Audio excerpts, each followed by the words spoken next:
Land titling act ఏపీలో రాజకీయ ప్రకంపనలు సృష్టిస్తోంది. అధికార విపక్షాల మధ్య ఈ చట్టంపై వివాదం నడుస్తోంది.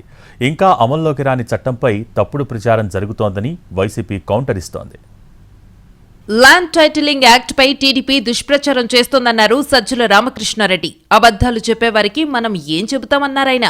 ఇది బీజేపీ చేసిన చట్టమని, నీతి ఆయోగ్ తయారు చేసిన డ్రాఫ్ట్ యాక్ట్ అని స్పష్టం చేశారు సజ్జల.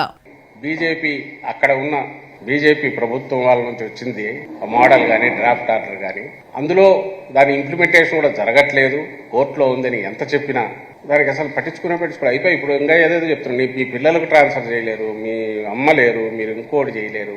దీనికి ఏమైనా ఆన్సర్ ఇవ్వాలా? ఒక అబద్ధం దానికి, లేని దానికి నువ్వు అలాంటి ఆరోపణలు చేసి కన్ఫ్యూజ్ చేసి ప్రజల్లో గందరగోళం క్రియేట్ చేస్తే దానికి ఆన్సర్ ఏమని ఇవ్వాలి? ఇక దేశమంతటా ఈ చట్టం అమలు చేయాలని కేంద్ర ప్రభుత్వమే సూచించిందని చెబుతోంది వైసీపీ. వివాదాలకు తావు లేకుండా ల్యాండ్ టైటిలింగ్ యాక్ట్ రూపకల్పన జరిగిందని తెలిపారు మంత్రి బొత్స.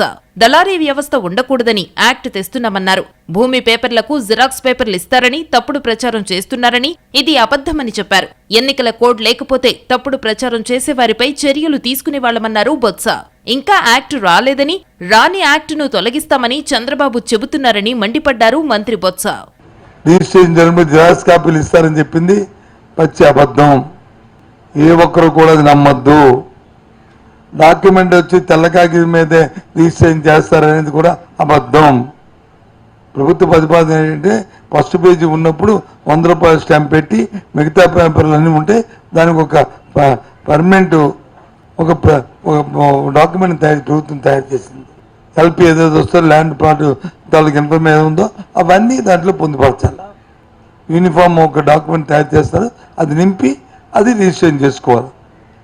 రిజిస్ట్రేషన్ చేసినప్పుడు కూడా ఎవరైతే రిజిస్ట్రేషన్ చేస్తారో అతను డిజిటల్ సిగ్నేచర్ కూడా ఉండాలి. అతను వెళ్ళాలి, అక్కడికి వెళ్ళి రిజిస్ట్రేషన్ చేయాలి. ఇంకంతకంటే ఏంటి? మొత్తానికి ఏపీలో ఎన్నికల వేళ ల్యాండ్ టైటిలింగ్ యాక్ట్ పై రగడ కొనసాగుతోంది.